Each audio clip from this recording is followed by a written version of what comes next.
Welcome to mister భక్తి TV. నేను మీ నవీన్. ఈ నెల జూలై 13వ తారీఖున వస్తున్న మాస శివరాత్రి అన్నది చాలా ప్రత్యేకమైనది. దాదాపుగా 225 సంవత్సరాలలో కేవలం 9 మాత్రమే ఇట్లాంటి అద్భుతమైన రోజులు వచ్చాయి. సో ఇప్పుడు మనం చూడబోతా ఉన్నాం 13వ తారీఖు. సో ఆ రోజుకున్న విశిష్టత ఏంటి, ఆ మాస శివరాత్రికి ఏం చేయాలి, చేయకూడదు అనే దాని గురించి అడిగి తెలుసుకుందాం. మనతో ఉన్నారు ప్రస్తుతం ప్రముఖ జ్యోతిష్య పండితులు బ్రహ్మశ్రీ నందిపట్ల శ్రీహరి శర్మ గారు. గురువుగారు నమస్కారం. వాగర్థావివ సంపృక్తౌ వాగర్థ ప్రతిపత్తయే జగతః పితరౌ వందే పార్వతీ పరమేశ్వరౌ. ఆదిత్యాయ చ సోమాయ మంగళాయ బుధాయ చ గురుశుక్రశనిభ్యశ్చ రాహవే కేతవే నమః. శృంగేరి జగద్గురు పీఠాధిపతులకి, కంచి పీఠాధిపతులకి నమస్కారములు తెలియచేసుకుంటూ కార్యక్రమాన్ని ప్రారంభిద్దాం. గురువుగారు, మామూలుగా నెలలో మాస శివరాత్రి అనేది వస్తూ ఉంటుంది. మనం కూడా ఆ రోజు చేయవలసిన కార్యక్రమాలు చేస్తూ ఉంటాము, టెంపుల్స్కి వెళ్తూ ఉంటాము. కానీ ఇప్పుడు దాదాపుగా 225 సంవత్సరాలకు కేవలం 9 రోజులు మాత్రమే వచ్చాయి. మీ రీసెర్చ్లో చెప్పింది ఇది, నేను తెలుసుకున్నది కాదు. గురువుగారు ఆఫ్ ది రికార్డ్ నాతో చెప్పిన మాట ఇది. సో ఇంత అద్భుతమైన రోజు ఏంటి గురువుగారు? ఆ రోజు ఏం చేయాలి, ఏం చేయకూడదు? అదేవిధంగా ఆరుద్ర నక్షత్రం కూడా ఉందని చెప్పేసి అన్నారు మీరు. సో దాని ఇంపార్టెన్స్ ఏంటి? తప్పకుండానైనా, ఎందుకనంటే వీక్షించేటువంటి ప్రేక్షకులు ఈ కార్యక్రమాన్ని ఆశాంతం వీక్షించే ప్రయత్నం చేయండి. ఎందుకనంటే శివాజ్ఞ లేనిదేని చీమైన కుట్టదు. ఈ కార్యక్రమం మనం చేయాలన్నా, ప్రేక్షకులు వీక్షించాలన్నా శివానుగ్రహం. ఎంతోమంది ప్రేక్షకుల్లో జాతకపరమైనటువంటి సమస్యలతో బాధపడుతున్నటువంటి వాళ్ళు ఉంటుంటారు గురూజీ. అటువంటి వాళ్ళకి ఆ పరమేశ్వర సంకల్ప అనుసారమే కాబోలు ఈ యొక్క వీడియో మనం చేయడానికి నాకు ఆ జ్ఞానాన్ని ప్రసాదించాడేమో గురూజీ. అందుకనే నేను తెలుసుకున్నటువంటి జ్ఞానము నేను ఆచరించుకోవచ్చు, నేను బాగా పైకి రావచ్చు ఈ రోజును ఉపయోగించుకొని. కానీ ఒక గురుస్థానంలో ఉన్నందుకు ఈ స్థానానికి ద్రోహం చేయలేను. 10 మందికి తెలియాలి, 10 మంది బాగుపడాలి. వాళ్ళ జీవితంలో ఎంతోమంది సమస్యలతో మాకు కాల్ చేస్తున్నప్పుడు చాలా బాధ కలుగుతుంటుందండి. సాధ్యమైనంత వరకు ఆ పరిహారాలు చేయించి వాళ్ళని కృతార్థులు చేయడం, విజయం వైపు నడిపించడం మా బాధ్యత నిజాయితీగా. కాబట్టి ఇటువంటి అవకాశాన్ని 10 మందికి తెలిస్తే వాళ్ళందరూ బాగుపడతారు. ఎందుకంటే వాళ్ళల్లో, కుటుంబంలో, వాళ్ళ ఇంట్లో ఎన్నో రకాల సమస్యలు ఇప్పుడు ప్రపంచవ్యాప్తంగా చూస్తే అన్రెస్ట్లో ఉన్నాం. ప్రపంచవ్యాప్తంగా యుద్ధాలు, ప్రతి కుటుంబంలో ప్రశాంతత లేని జీవితం, విద్య లేక ఇబ్బంది, వివాహం కాక పిల్లలకి ఆరోగ్యం బాగోలేక, కుటుంబ సభ్యుల మధ్య ప్రేమ ఉండదు. ఇలా ఒకటా రెండా నాయన అనేక రకాలైనటువంటి సమస్యలతో ప్రస్తుతం సతమతం అవుతూ ఉన్నారు. ఈ సందర్భంగా అందరికీ మంచి జరగాలి అనే సదుద్దేశము ఆ పరమేశ్వరుడు సంకల్పంగా అనుసారంగా ఈ జ్ఞానాన్ని నాకు పంచి నన్ను ఎంచుకున్నాడేమో గురూజీ. ఎందుకంటే సంక్రాంతి సందర్భంగా ఖాళీ దొరికినప్పుడు, నాకు ఎప్పుడు కూడా ఖాళీ దొరికినప్పుడు పుస్తకాలు చదివేటువంటి అవకాశం నాకు. ఆ సందర్భంగా ఒక తంత్రగ్రంథాన్ని పరిశీలన చేస్తే ఒక అద్భుతమైన విషయం చూశాం. చూడగానే ఒక సంతోషం వేసిందండి. ఈ సంవత్సరం ఏమన్నా ఆ రోజు వస్తుందా అని చెప్పి చూస్తే, క్యాలెండర్ మొత్తం ఇయర్లో చూస్తే, పంచాంగం చూస్తే రానే వచ్చింది. ఇదే రోజు ఇంకా ముందు ఎప్పుడు వస్తుంది భవిష్యత్తులో అని పంచాంగాలు తిరిగేస్తూ పోతే 2053 సంవత్సరంలో కనబడింది. నా ఆతృత కొద్దీ ఇంకా ముందుకు వెళ్ళి చూస్తే 2070 సంవత్సరంలో కనబడింది. అంతటితో ఆగకుండా ఇట్లాంటి రోజులు ఇంకేమన్నా ముందొచ్చాయా అని చూస్తే మొత్తము దాదాపుగా 1885 సంవత్సరం నుంచి మొదలుకొని 2110 సంవత్సరాల వరకు కూడా ఉన్నటువంటి ఈ డిస్టెన్స్లో, ఈ యొక్క 225 సంవత్సరాల్లో చూస్తే కేవలం 9 సార్లు మాత్రమే వచ్చింది ఆయన. కాబట్టి ఆ రోజులు కూడా నేను రాసుకున్నాను, ఎందుకంటే రీసెర్చ్ చేసి ఉన్నాను కాబట్టి రాసుకున్నాను. కాబట్టి ప్రేక్షకులకు అందరికీ కూడా తెలియచేస్తాను నేను ప్రధానంగా ఎప్పుడెప్పుడు వచ్చింది అనంటే, ఈ సంవత్సరం 13 జూలై 2026, భవిష్యత్తులో 15 జూలై 2053, 8 జూలై 2070, అలాగే 12 జూలై 1999 వెనక్కి వెళితే 19 July 1982, 18 July 1955, 25 July 1938, 16 July 1928, 24 July 1911. అన్ని జూలైలోనే వచ్చాయి. జూలైలోనే. అంటే ఏంటి ఇంత మహత్యం కలిగినటువంటి రోజు ఏంటంటే ఆరుద్ర నక్షత్రం ఉండడం, గురూజీ శివుని జన్మ నక్షత్రం, సోమవారం అవ్వడం, మాస శివరాత్రి అవ్వడం, అనగా కృష్ణపక్ష చతుర్దశి అవ్వడం, ఇది అపూర్వమైనటువంటి కలయిక. దీనినే మహాశైవాఖ్య యోగముగా చెప్పబడి ఉంది. 100 మహాశివరాత్రులు కలిస్తే ఎంత పుణ్యము ఎంత మహిమ ఉంటుందో ఈ ఒక్క రోజుకే అంత మహిమ ఉంటుందని సాక్షాత్తు పరమేశ్వరుడే అమ్మవారితో సంవాదంలో తెలియచేశాడు. కాబట్టి ఈ రోజున ఉన్నటువంటి గొప్ప మహిమ అందరికీ చేరుకోవాలి, అందరూ శివారాధనలో తలమునకలవ్వాలి. ఎందుకనంటే సమస్త సృష్టిలో లయకారకుడు శివుడు. కాబట్టి ఏది జరగాలన్నా, మన కోరిక నెరవేరాలన్నా, సమస్యలు తీరాలన్నా ఆ పరమేశ్వరానుగ్రహం ఉండి తీరాల్సిందే. నార్మల్గా శివరాత్రి అంటేనే మనం జాగారం చేస్తాం, ఉపవాసం అంటాం కదా గురూజీ. మరి ఇప్పుడు 100 శివరాత్రులతో సమానం అని చెప్పేసి మీరు అంటున్నారు. సో మరి ఈరోజు మనం ఏం చేయాలి అంటే జాగరణ, ఉపవాసం అట్లాంటివి ఉండొచ్చా?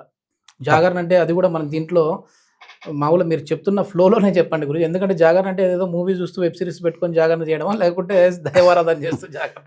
పూర్తి వివరం ఆ రోజు ఏం చేయాలి, శివానుగ్రహం. ఎందుకనంటే ఈ రోజు మిస్ అయితే మళ్ళీ 2053 వరకు, ఆ 2053 వరకు ఎవరు ఎంతమంది ఉంటారు? ఇప్పుడు ఆరోగ్య సమస్యలతో బాధపడే వాళ్ళు ఉంటారు, 50-60 ఏళ్ల వాళ్ళు చూడగలుగుతారా? చెప్పలేము. కాబట్టి పరమేశ్వరుడు అనుగ్రహిస్తే ఆయుష్ పెరుగుతుంది, ఆయుష్ ఉంటే మన సంకల్పాలన్నీ నెరవేరుతాయి. కాబట్టి మనం చేయాల్సిన బాధ్యతలు ఏమున్నాయో ఆ బాధ్యతలు నెరవేర్చుకోవాలంటే శివానుగ్రహం కావాలి. ఎందుకంటే ఆయుష్ కావాలి కాబట్టి, ఆరోగ్యం. కాబట్టి దీన్ని దృష్టిలో పెట్టుకుని ఇప్పుడు మనం చెప్పబోయేటువంటివి ఏం చెయ్యాలి ఆ రోజున మనం తెలియచేస్తాను. కానీ ఎంత తెలియచేసినా వాళ్ళు చేసుకునే దాంట్లో కొన్ని తప్పులు జరగవచ్చు. కాబట్టి విధి విధానముగా నిజాయితీతో అత్యంత భక్తి ప్రపత్తులతో ప్రతి వ్యక్తి కూడా బాగుపడాలనే సదుద్దేశముతో అనేక పూజా హోమాది కార్యక్రమాలు తరచుగా మన పీఠమాధ్వర్యంలో జరుగుతున్నాయి. ఈ రోజున కూడా అనగా జూలై 13వ తేదీన అరుణాచల క్షేత్రంలో కానీ శ్రీకాళహస్తిలో కానీ ఎక్కడైనా కానీ మన పీఠమాధ్వర్యంలో జాతకరీత్యా వీక్షించేటువంటి ప్రేక్షకుల యొక్క జాతకరీత్యా విద్య, వివాహ, ఉద్యోగ, దాంపత్య, అనారోగ్య సమస్యల నివారణకి, అలాగే మేష, మిథున, కర్కాటక, సింహ, కన్య, వృశ్చిక, ధనస్సు, కుంభ, మీన రాశిలో జన్మించిన వారికి శనిదోష నివారణ, ఆరోగ్యం కోసం మృత్యుంజయ హోమము, అలాగే కాలసర్పదోష నివారణకి రాహుకేతు హోమాదులు, మరియు జనాకర్షణ, ధనాకర్షణ, వ్యాపారాభివృద్ధి, ఆర్థికాభివృద్ధి కోసం, వివాహ సమస్యలు తీరడం కోసం లక్ష్మీ హోమములు, స్వయంవర కళా హోమము, అలాగే ప్రధానంగా శత్రు సమస్యలు, ప్రయోగ బాధలు, కోర్టు సమస్యల నివారణకి సుదర్శన హోమము, మరియు ఈ యొక్క మేష, వృషభ, కర్కాటక, సింహ, అలాగే వృశ్చిక, ధనుస్సు, కుంభరాశుల్లో జన్మించిన వారికి గురు అనుగ్రహం లేదు కాబట్టి ఆ రాశిలో జన్మించిన వారికి గురు అనుగ్రహ ప్రాప్తి. అలాగే ఇప్పుడు అకాడమిక్ ఇయర్ ప్రారంభమైంది కాబట్టి విద్యార్థుల కోసం సరస్వతి, దక్షిణామూర్తి హోమాదులు, అలాగే ప్రధానంగా ఉద్యోగం కోసం హోమాది కార్యక్రమాలు, మరియు ప్రధానంగా సర్వదోషాల నివారణకి సంబంధించి సర్వదోష నివారణ పూజలు, హోమాలు జరిపించి కరుంగలి మాల ఇవ్వడం జరుగుతుంది. ఇది అమృత ఘడియలైనటువంటి సాయంకాలం 4 గంటలకి ఈ కార్యక్రమం ప్రారంభమవుతుంది. ప్రదోష కాల సమయంలో ఈ యొక్క హోమాది కార్యక్రమాలు జరిపించడం జరుగుతుంది. కేవలం 54 మందికి మాత్రమే అవకాశము. ఒకవేళ ఎక్కువ మంది గనక నమోదు చేసుకోవాలని అనుకుంటే అప్పుడు బ్రాహ్మణులని ఎక్కువగా తీసుకొని వెళ్ళి కార్యక్రమం చేయించాల్సి వస్తుంది. కాబట్టి జూలై 13వ తారీఖు మధ్యాహ్నం 3 గంటల లోపల స్క్రీన్పై కనిపిస్తున్న నెంబర్కి కాంటాక్ట్ చేసి గోత్రనామాలు నమోదు చేసుకోవచ్చు.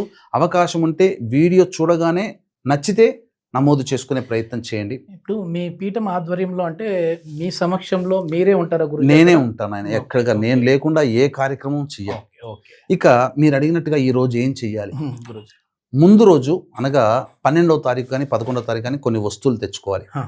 ముఖ్యంగా మారేడు దళాలు కానీ బిల్వ పత్రములు కానీ తీసుకొని చక్కగా తడి బట్టతో ప్రతి పత్రాన్ని చక్కగా శుద్ధిగా తుడుచుకోవాలి.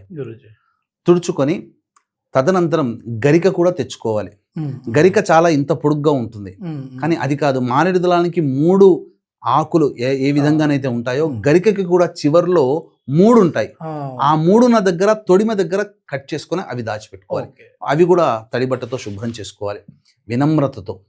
తర్వాత సంబంధించినటువంటి ఉదయాన్నే లేచి కాలకృత్యాదులు తీర్చుకొని ఉదయిస్తున్నటువంటి సూర్యుడికి నమస్కారం చేసుకొని సూర్యాష్టకం 6 సార్లు చదివి పరమేశ్వరుడికి పరిమళ భరితమైనటువంటి మల్లెపూలు కానీ జాజి పూలమాల కానీ వేసి నమస్కారం చేసుకొని, ఈశ్వర నా సంకల్పం ఇది, నా కోరిక ఇది, నెరవేర్చయ్యా, నీ అనుగ్రహం నాకు కావాలి అని నమస్కారం చేసుకొని శివాలయానికి చేరుకోవాలి. కాళ్ళు చేతులు కడుక్కొని నవగ్రహాల చుట్టూ శివాయ నమః అంటూ 27 ప్రదక్షిణలు చేసిన తరువాత ముందుగా గణపతికి నమస్కారం చేసుకొని వెంట పెట్టుకున్నటువంటి కొన్ని గరికపోచలు ఉంటాయి కదా, ఆ గరికపోచలతో గణపతికి అష్టోత్తర పూజ లేదా కొన్ని నామాలు గణపతయే నమః, గణాధిపతయే నమః అని ఒక 11 సార్లు 11 గరికపోచలు స్వామి దగ్గర పెట్టి నమస్కారం చేసుకొని సుబ్రహ్మణ్య స్వామిని దర్శించుకొని తదనంతరం నందీశ్వరుని దర్శనం చేసుకొని నంది చెవులలో మన సంకల్పం నా వంతుగా నీవు చేరవయ్యవయ్యా ఆ పరమేశ్వరునికి అని చెప్పుకొని తదనంతరం ఆ ముందు రోజు మనం చెప్పుకున్న వస్తువులు ఆ మారేడు దళాలను తీసుకునేవాలి. ఆ మారేడు దళాలలో ముందు రోజు రాసుకున్నా పర్వాలేదు, ఈ యొక్క కుంకుమ నీటిలో దానిమ్మ పుల్లని పెట్టి ఆ దానిమ్మ పుల్లతో ప్రతి పత్రము మీద శ్రీరామ అనేటువంటి నామం రాయాలి. రాసి తెచ్చిపెట్టుకోవాలి. 108, 150 అది మన ఇష్టం. అవి మన వెంట తీసుకుపోవాలి. తరువాత ఉదయాన్నే లేచి శుచిర్భూతులై స్నానం చేసిన తరువాత ఆ సంబంధించినటువంటి బియ్యాన్ని కడిగి గంజి వార్చాలి. గంజి వార్చినటువంటి రైస్ కుక్కర్లో పెడితే ముద్ద అవుతుంది. గంజి వార్చినటువంటి బియ్యాన్ని ఒక శుభ్రమైనటువంటి వస్త్రంలో పెట్టి కొద్దిసేపు ఆరబెడితే వేడి తగ్గుతుంది, పొగలు ఉండవు, సామాన్యమైనటువంటి వేడితో ఉండాలి. తర్వాత ఆ పరమేశ్వరుని సన్నిధానం చేరుకొని బ్రాహ్మణ చేతనైనా లేదా దేవాలయంలో బయట ఇంకొక శివలింగం ఉంటుంది, అక్కడనైనా ఆ పరమేశ్వరుడికి వినమ్రతతో పంచామృతాలతో అభిషేకం చేయాలి. ఆ తదనంతరం ఈ సంబంధించినటువంటి ఆ గంజివార్చిన అన్నం ఉంది కదా, ఆ అన్నముతో మళ్ళీ ఈశ్వరుడికి అభిషేకం చేయాలి. ఏ మంత్రము రాని వాళ్ళు శివాయ నమః అంటూ చాలు అభిషేకం చేస్తుంటే చాలు. మామూలుగా నాకున్న డౌట్ గురూజీ, మామూలుగా పంతులు గారు అనుమతిస్తారా మామూలు ఈ రైస్ తోటి మనం చేయాలని? అనుమతిస్తారు. అసలు మీకు వేములవాడ రాజేశ్వర స్వామి దేవాలయంలో ప్రతి ఆరుద్ర నక్షత్రం రోజున గంజి వార్చినటువంటి అన్నంతో అభిషేకం చేస్తారు. ఆ గర్భగుడంతా అన్నంతో నింపుతారు. తదనంతరం ఆ ప్రసాదం భక్తులకు ఇస్తారు. ఆరుద్ర నక్షత్రం రోజున చెయ్యాలి అది. ఆ విధంగా చేసి చక్కగా మంచిగా ఆ అర్చన అభిషేకాలు తెచ్చి అర్చన ఈ తెచ్చుకున్నటువంటి మారేడు దళాలతో స్వామికి అర్చన చేయాలి. చేసి నైవేద్యముగా ఫలములు పీజా ఫలములు పెట్టాలి. పెట్టిన తర్వాత ఆ స్వామికి నమస్కారం చేసుకుంటే చాలండి. ఇక ఆ రోజంతా కూడా మీరు అడిగారు కదా జాగారం ఉండాలా ఏం చేయాలని చెప్పి, ఆ రోజంతా ఉపవాసం ఉంటే మంచిది. పండ్లు పాల పదార్థాలు తీసుకోవచ్చు, నాయన తప్పులేదు. శరీరాన్ని కష్టపెట్టకూడదు. ఇక ప్రదోషకాల సమయానికి మళ్ళీ శివాలయానికి చేరుకుని అర్చన చేసుకోవాలి. శివ మహిమ్న స్తోత్రం పుష్పదంతుడు అనేటువంటి గంధర్వరాజు విరచితమైనటువంటి శివ మహిమ్న స్తోత్రాన్ని ఎన్నిసార్లు 11 సార్లకి తక్కువ కాకుండా ఎన్నిసార్లు అయినా కానీ పారాయణం చేయండి. ఈ విధంగా చేసిన తర్వాత శివనామస్మరణ చేసుకుంటూ శివరాత్రి రోజున ఏ విధంగానైతే జాగారం చేస్తామో ఆ విధంగా భక్తి ప్రపత్తులతో ఈశ్వరుణ్ణి స్తుతిస్తూ ఆ యొక్క ఈశ్వరుణ్ణి మనస్సులో నామజపం చేసుకుంటూ ఆ రోజంతా కూడా చక్కగా జాగారం చేసిన తర్వాత తెల్లవారు లేచి నిద్రపోరు కదా, తెల్లవారి మళ్ళీ ఆ యొక్క పూజా స్థలం నుంచి లేచి చక్కగా లేచి కాలకృత్యాదులు స్నానం అన్నీ తెచ్చుకొని చక్కగా పరమేశ్వరునికి మళ్ళీ వీలైతే అర్చన లేదా అభిషేకం చేసుకొని ఇంట్లో భోజనం చేసి 10 మందికి అవకాశం ఉంటే అన్నదానం చేసి ఇంట్లో భోజనం చేస్తే నిజంగా చెప్తున్నానండి, ఆ పరమేశ్వరుని యొక్క అనుగ్రహం పొందిన మానవుడి యొక్క భవిష్యత్తుని మాటల్లో వర్ణించలేం. అంత అందముగా తీర్చిదిద్దబడుతుంది. ఒక శిల్పి చేతిలో ఎంత అందంగానైతే ఒక విగ్రహం చెక్కబడుతుందో మన జాతకము దోషాలన్నీ తొలగిపోయి మన జీవితము అంత అందంగా ఉంటుందని చెప్పడంలో ఏమాత్రం సందేహం లేదు. ఈ విధంగా చేసుకోండి. లేదు మన పీఠం ఆధ్వర్యంలో జరిగేటువంటి అరుణాచలంలో కానీ శ్రీకాళహస్తి క్షేత్రంలో కానీ ఎక్కడైనా ఒక చోట జరుగుతుంది. ఆ జరిగే సర్వదోష నివారణ పూజల హోమాల్లో మీ గోత్రనామాలు నమోదు చేసుకోండి. నా దగ్గరే నమోదు చేసుకోవాలని లేదు, ఎక్కడ మీకు మంచి జరుగుతుంది అనుకుంటే అక్కడైనా కానీ నమోదు చేసుకోవచ్చు. ఓకే గురుగారు, ఇప్పుడు ఉపవాసం గురించి మనం మాట్లాడితే ఉదయం నుంచి సాయంత్రం వరకా లేదంటే ఉపవాసం లేదు అని అంటే మళ్ళీ నైట్ గడిచిన తర్వాత అంటే రాత్రి అయిపోయి మళ్ళీ ఉదయం సూర్యోదయం అయ్యేంత వరకు ఉండాలా? ఉండగలిగితే సూర్యోదయం దారభ్యత మళ్ళీ తిరిగి వచ్చే సూర్యోదయం. తెల్లవారి సూర్యోదయం వరకు ఉపవాస నియమాన్ని పాటిస్తే మంచిది. ఓకే. లేదంటే పండ్లు పాల పదార్థాలు తీసుకొని ఓకే. ఉండలేము అనుకుంటే కనీసం సూర్యోదయం నుంచి సూర్యాస్తమయం సూర్యాస్తమయం. వరకైనా ఉండి సూర్యాస్తమయం తర్వాత శివారాధన చేసుకొని తదనంతరం భోజనానికి చంద్రుని చూసి నమస్కారం చేసుకొని Yes. భోజనం చేయొచ్చు. ఎస్ ఇది మొత్తానికి మీరు చెప్తుంటేనే నాకు అట్లా ఒళ్ళు పులకరించిపోతా ఉంది. అంటే ఆ రోజు ఏం చేయాలనేది కళ్ళకి కట్టినట్టు చెప్పారు మీరు.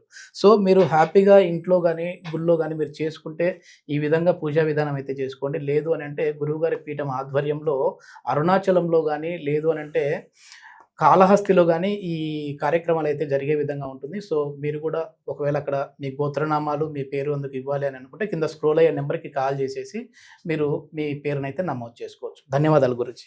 సర్వం శ్రీ ఉమామహేశ్వర పరబ్రహ్మార్పణమస్తు.